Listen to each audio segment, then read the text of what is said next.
Buonasera, bentrovati a Primo City al Palace, appuntamento del mercoledì, gruppo TV7, come di consueto vi ricordo siamo in diretta sulla pagina Facebook. Il consiglio che vi do su questa puntata è di non perderla, perché è una puntata davvero particolare, non è di politica, non è ovviamente di altri temi che noi di consuetudine trattiamo, ma è una trasmissione dove parleremo di spazio, parleremo di aerei, parleremo di cose davvero bellissime. Ovviamente io sono anche un po' ignorante, sono ignorante della materia, però abbiamo un ospite che sicuramente ci spiegherà benissimo il tutto, e l'ospite è il comandante Piero Gavazzo. Buonasera comandante, grazie di essere con noi, è un piacere. Io l'ho vista al Cenacolo, dove lei ha, anzi il Cenacolo aveva organizzato una sera per l'astronauta per presentare il futuro sbarco sulla Luna, insomma, che dovrebbe arrivare, e invece è intervenuto lei, che è stato il mattatore della serata. Tutti sono rimasti molto soddisfatti della sua presenza, perché ha spiegato le sue vicissitudini, molte belle cose che tratteremo in questa trasmissione. Sicuramente i nostri telespettatori potranno uscirne al termine di questo viaggio che noi faremo davvero soddisfatti.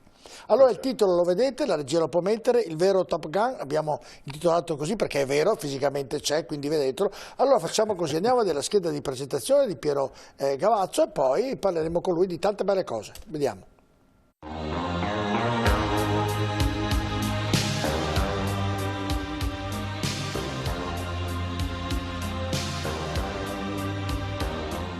Velocità supersoniche, adrenalina, piedi mai e poi mai per terra. Questa è la storia, in pochissime parole, di Piero Gavazzo, 53 anni, vicentino di origine, una vita sempre a caccia, dai velivoli militari a quelli antincendio. Piero Gavazzo ha sempre vissuto lassù, sfrecciando tra le nuvole con mezzi che pochissime persone possono dire di aver pilotato. Perché ci saranno sempre le sue grandi passioni nella vita, il dolce volo in aliante cullato dalle correnti così come quelle della barca a vela, ma la sua carriera l'ha ricamata con mezzi molto più veloci e molto più adrenalinici.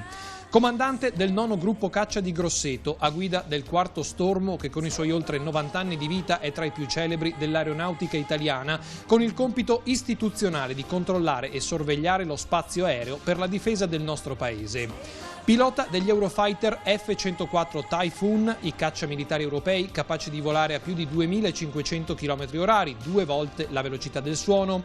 Primo pilota combat ready in Europa e oggi comandante dei Canadair antincendio, ancora a caccia ma stavolta delle fiamme. Ma non solo, ultimo uomo dell'aeronautica militare che abbia avuto il privilegio di portare in volo lo Spillone, il velivolo che per la sua originale configurazione si avvicinava più a un missile che ad un aereo, costruito attorno alla metà degli anni 50 e che ha terminato il suo onorato servizio soltanto nel 2004. Da istruttore dell'aeronautica è anche colui che ha formato qualcuno che è riuscito a volare ancora più in alto. La prima astronauta del nostro paese, Samantha Cristoforetti, e l'ultimo astronauta italiano, Luca Parmitano. È stato il loro istruttore, li ha formati e accompagnati verso lo spazio. La destinazione del viaggio? Sempre e comunque al di là dell'orizzonte.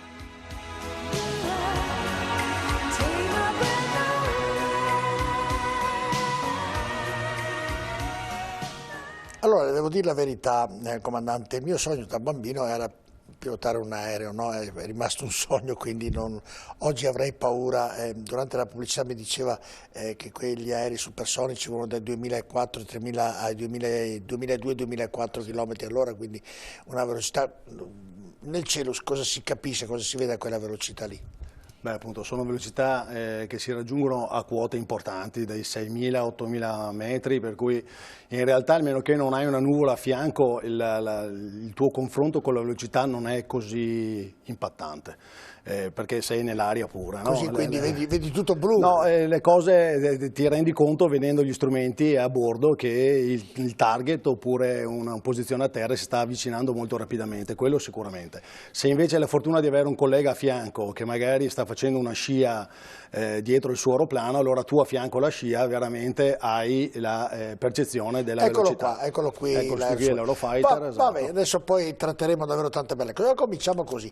Come mai è nato Piero Gavazzo pilota, da come nasce questa storia qui? Ritorniamo da bambino, da come nasce? Sì, A un certo punto dice, beh, vabbè, voglio volare, da come nasce? Sì, un po' era così, proprio da bambino ho detto sì, io vorrei volare. Poi in famiglia comunque avevamo un mio zio, il fratello di mia madre, che comandava il 18° gruppo a Villafranca. Purtroppo è morto in un tragico incidente, lui era a terra, un aeroplano è precipitato a terra ed ha ucciso penso 9 persone in tutto. Il mio zio comandava il gruppo in quel momento, per cui è stato un momento abbastanza tragico. Ciò nonostante io ho continuato ad avere la passione degli aeroplani. Ogni volta che sentivo i 104, perché questo F-104 volava già quando ero bambino, io li sentivo sfrecciare, uscivo dalle finestre, rumorosi. Molto rumorosi, soprattutto quando volavano a bassa quota. Allora comincia così, vede lo zio, esatto. Poi cosa comincia?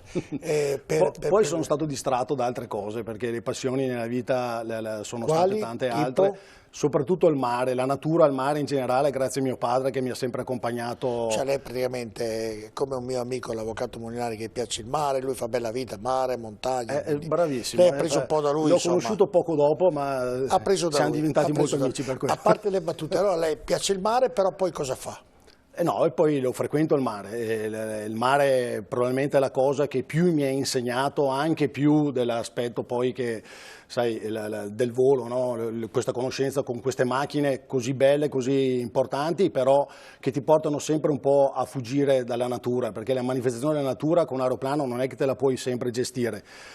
Mi spiego meglio, se c'è un temporale è meglio che con l'aeroplano lo eviti il temporale, se non hai la strumentazione adatta con la nebbia è meglio che vai da un'altra parte, perché è pericoloso l'atterraggio e il decollo. Andiamo con ordine, perché sì. è diventato pilota? Diventa pilota perché? Divento pilota perché questa passione sotto è sempre rimasta. Poi, no, ma assolutamente. Finito, da bambino inizia lo zio e poi cosa fa? Va a scuola? Cosa fa? Sì, faccio la scuola come tutti, poi faccio il liceo scientifico a Vicenza. Prima di diplomarmi esce questo bando di concorso per entrare in Accademia Aeronautica. C'era anche stato il famoso film Top Gun l'anno prima, per cui un numero infinito di persone che stavano cercando appunto di emulare certe cose. E io in realtà di quel film sì, ho apprezzato tanto, perché aveva una fotografia straordinaria, la storia stessa era anche simpatica.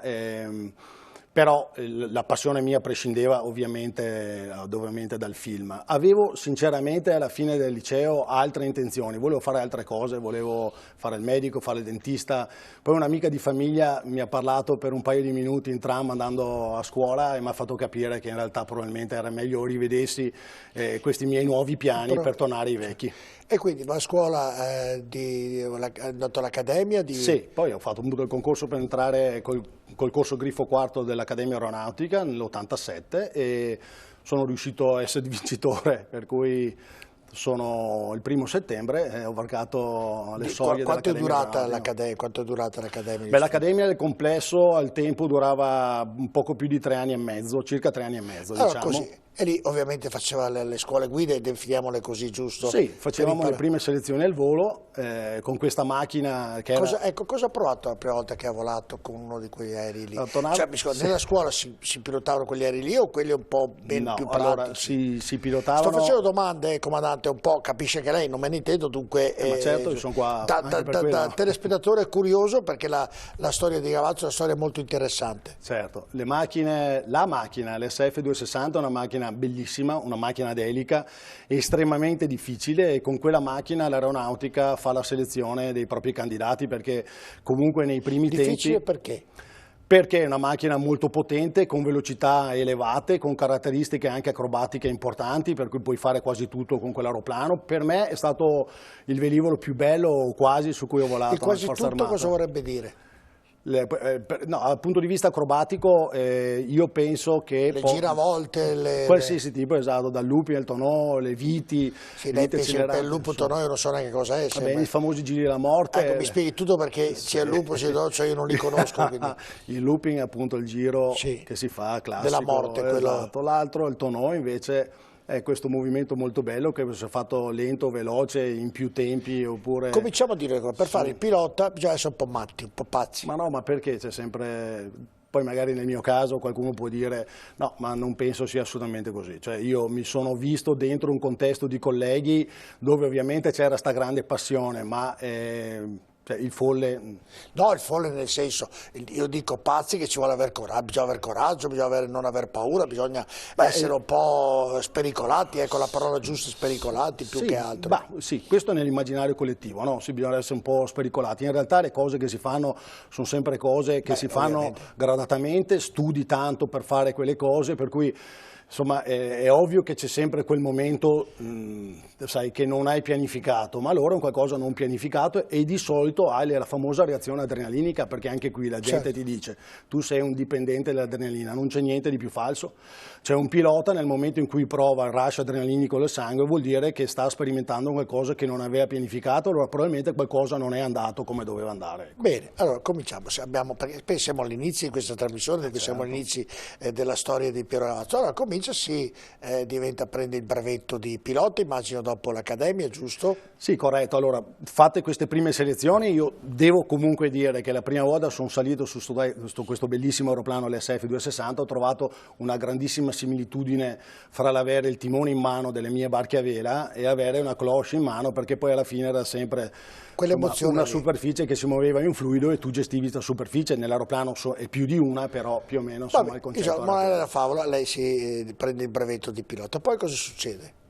Beh, piano, tanto passi 3 anni e mezzo in accademia, fai tutti gli esami di ingegneria, eccetera, insomma, l'iter è... In televisione acceleriamo i tempi. Però è un iter interessante, dove vivi all'interno di una città bellissima, Pozzuoli e Napoli. Io fra l'altro Napoli la vedevo dal Golfo perché facevo le regate con la barca a vela dell'aeronautica, e tornando un po' sempre al discorso del mare.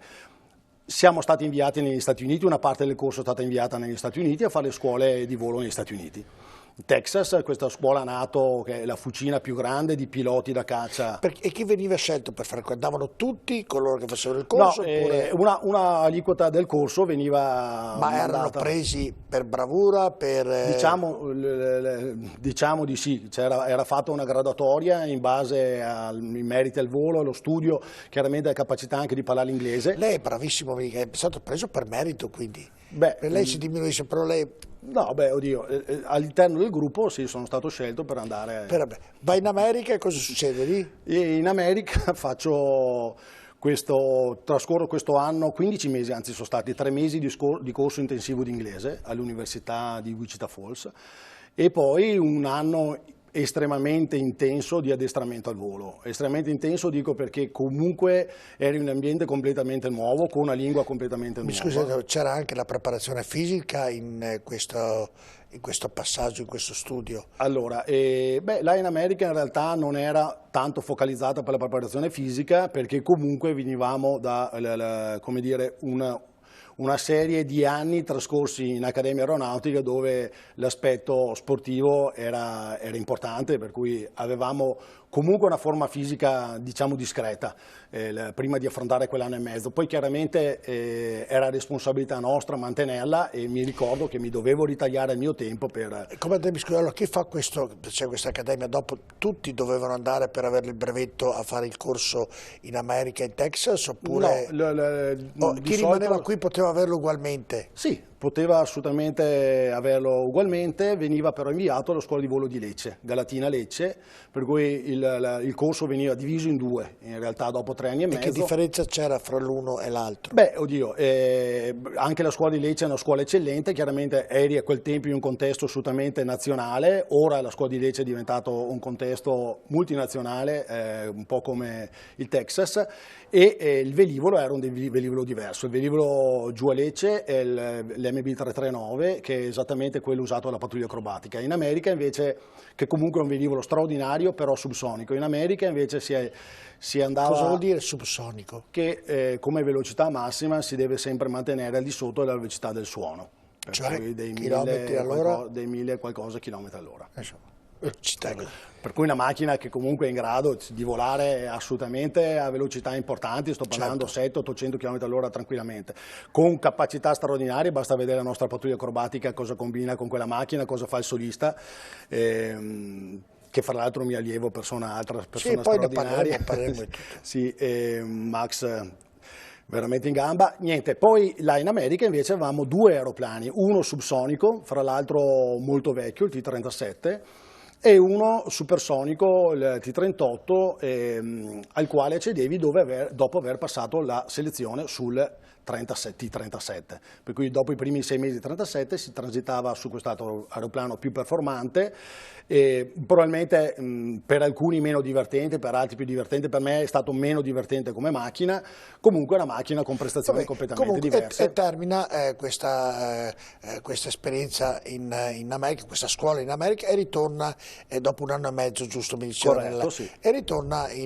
alla scuola di Pozzuolo e di Napoli, mi sembra di capire. Beh, giusto? per qualche giorno, perché a quel punto lì in realtà il nostro iter accademico era finito, esatto, per cui in quel momento si veniva poi assegnati alle scuole di transizione sui velivoli a cui si era stati assegnati. Quindi Gavazzo dopo dove viene mandato? Vengo mandato a Grosseto, al 4° stormo di Grosseto. È lì che è la prima volta che comincia a pilotare da solo, che lo mettono... No, già nei primi 30 giorni in accademia, per cui io penso la mia solista l'ho fatta il 14 di ottobre dell'87, per cui a 19 anni, già da subito l'aeronautica ti manda solista. Da solo. Allora ci fermiamo qui, lei parte da solista e le dico domani mattina Gavazzo lei parte e va via da solo. C'è stato quel momento lì, immagino, no? Sì. Gliel'ho detto un giorno prima, lo sapeva 2 giorni prima, lo sapeva 3 giorni prima, da quando ho saputo che lunedì, martedì o mercoledì avrebbe fatto il primo volo da solo? Allora, lo si sa il giorno prima, perché bisogna passare l'esame del giorno prima. Rimaniamo, lei lo sa il giorno prima. Ha dormito la notte? Beh, assolutamente sì. Ah, proprio tranquillo? Sì. E poi quando è stata ora di partire da solo, cosa ha provato? Allora, la cosa più bella che ho provato, in realtà più bella, insomma, è stato al rientro dal mio volo. Speravo tanto non ci fossero delle microspie dentro l'aeroplano, perché sennò mi prendevano per pazzo, perché ho cantato tutto il volo. Mi sono proprio liberato. Non era collegato con la torre di controllo? Sì, quando premevo il pulsante del microfono sì, però senza premere quel pulsante io potevo fare un po' quello che volevo. E che prova ha fatto, di quanti chilometri? Dove è andato? Si è alzato? Allora, a quel tempo si era sempre limitati al CTR, allo spazio aereo attorno a Latina. Comunque, insomma, ho fatto qualche centinaio di chilometri col mio aeroplanino, ripeto, questo bellissimo aeroplano, il SF260, prima di tornare in circuito e di fare i 3 atterraggi che dovevo fare e poi fare il suo primo atterraggio è stato dolce, violento? Sì, abbastanza. Non ha ballato? No, c'era aria calma, per cui insomma è andato bene. È stato tutto questo. Allora, prende il brevetto e poi da Grosseto, siamo rimasti a Grosseto, poi cosa succede, Gavazzo? Beh, intanto Grosseto è un'altra scuola estremamente importante, anzi penso sia stata storicamente una delle scuole più toste dell'aeronautica, perché era basato sulle velivole F-104, il TF, il biposto, per cui già gli istruttori di Grosseto del 20° gruppo erano considerati fra i migliori piloti dell'aeronautica. Tu dunque dovevi affrontare questa selezione con questi piloti estremamente capaci, magari dei quali avevi sentito parlare quando eri allievo, quando eri nelle scuole anche negli Stati Uniti. Qualcuno di loro mi aveva fatto da istruttore negli Stati Uniti, me lo sono poi ritrovato lì a Grosseto. È ovvio che la macchina non era più un addestratore, la macchina è una macchina operativa estremamente anche demanding da un punto di vista proprio di capacità di volo, cioè l'F-104 è una macchina difficile, per cui... Ecco, Gavazzo, questi aerei erano solo predisposti per quale motivo? Cioè erano per eventuali confronti bellici, cioè erano fatti per cosa? Per volare per cosa? Certo, i velivoli usati a Grosseto, al 20° gruppo, il gruppo di transizione, sono comunque macchine operative che potevano aver installati dei missili soprattutto, e per cui potevano eventualmente essere impiegati, però essendo biposti loro venivano dedicati alle transizioni, per cui ai voli con istruttore e allievo che sono necessari per far acquisire all'allievo su macchine così difficili la capacità di andare a volare da solo, perché poi anche là ci dovevi andare a volare da solo con quell'aeroplano. Ma lei poi è stato mai mandato in missione o per, non ovviamente, ma per controllare, per fotografare, che ne so, po' quello che succede? Certo, allora intanto poi il mio ruolo, perché qua passiamo un po' più avanti, no? Il mio ruolo è stato quello di essere un pilota combat ready nel ruolo appunto della difesa aerea, per cui noi costantemente tutto l'anno, 365 giorni, 24 ore al giorno, eravamo pronti a decollare e andare a proteggere lo spazio aereo italiano. E in quelle occasioni più di una volta ho dovuto io e magari col mio gregario oppure col mio leader andare a intercettare ad assicurarci insomma, che i velivoli che passavano magari non avevano contatto con gli enti a terra oppure non avevano le autorizzazioni adatte necessarie per passare sul nostro spazio aereo, fossero comunque dei velivoli che non erano effettivamente una minaccia per noi. Tutto era abbastanza tranquillo fino a prima dell'11 settembre, dopo l'11 settembre chiaramente il tutto è cambiato tantissimo. Senta, un pilota che vola in questi aerei ha una data, cioè di solito mi dicevano, io sapevo, che quelli che guidano gli aerei di linea hanno le ore di volo, dopo 8 ore di volo devono andare in pensione, devono smettere. E in questo caso quanto dura la carriera su quell'aereo, su quegli aerei? Beh, ecco, allora, la carriera volativa per un pilota da accademia è limitata per il fatto che a un certo punto l'aeronautica decide di impiegarti come ufficiale di staff, per cui ti impiega negli stati maggiori e il volo passa un po' in secondo piano.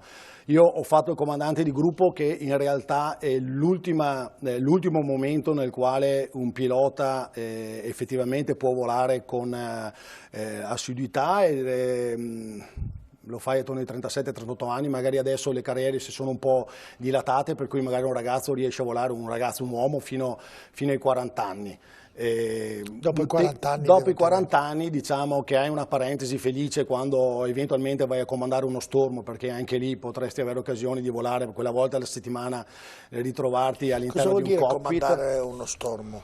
Beh, cioè, lo stormo, immagino, ho capito, comandare un gruppo di aerei mi sembra di allora, esatto, uno stormo è composto da una serie di enti, i gruppi volo gli enti di solito sono 2 all'interno di uno stormo e io appunto ho comandato questo gruppo volo, il 9° gruppo volo a Grosseto.